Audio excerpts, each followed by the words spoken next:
క్రైస్తవుడు అంటే క్రీస్తు సువార్తను అంగీకరించి క్రీస్తు ఆత్మను కలిగి ఉన్నవాడు. అంటే యేసు ప్రభువును అంతరంగమందు కలిగి ఉన్నవాడు. బాప్తిస్మము ద్వారా క్రీస్తులోనికి వచ్చినవాడు, క్రీస్తును ధరించుకున్నవాడు, ఎల్లప్పుడూ క్రీస్తుతో ఉండేవాడు, వాక్య ప్రకారము మరియు తనలో ఉన్న క్రీస్తు నడిపింపులో నడిచేవాడు, క్రీస్తును ప్రజలకు చూపించేవాడు, క్రీస్తు వద్దకు ప్రజలను ఆకర్షించేవాడు, క్రీస్తు ప్రభువుతో మానవులందరూ ఉండేందుకు క్రీస్తు ప్రభువును తన ద్వారా వాక్యము ద్వారా వెల్లడి చేసి పరలోకము నింపుటకు ప్రయాసపడేవాడు, యేసు ప్రభువును వెంబడించేవాడు. మనందరినీ అందుకే యేసు ప్రభువు వారు తన ప్రాణమిచ్చి కొన్నాడు. యేసు ప్రభువు దేవుని రాజ్య సువార్తను ప్రకటించినట్లుగా మనము దేవుని రాజ్య సువార్తను ప్రకటించుట మన ఏర్పాటులో ఒక భాగము.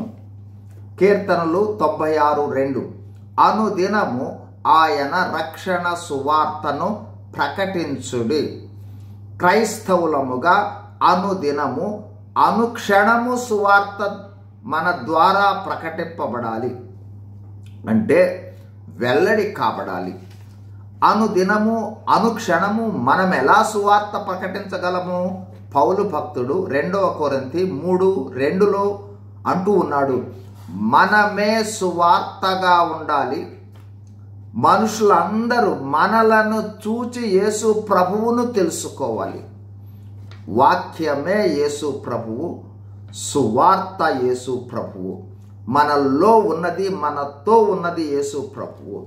మన ద్వారా యేసు ప్రభువు వెల్లడి చేసి మనుషులను దేవుని వైపు ఆకర్షించేటట్లు జీవించే జీవితమే ఎల్లప్పుడూ సువార్తను ప్రకటించటము. అంటే క్రీస్తు ఈ లోకంలో ఏ విధంగా జీవించాడో అదే విధంగా మనలో ఉన్న క్రీస్తును వెల్లడి చేస్తూ జీవించటమే సువార్త. అనుదినము అనుక్షణము ప్రకటించటం అంటే సువార్తను ప్రకటిద్దాం, ఆత్మల రక్షణ కోసం జీవిద్దాం.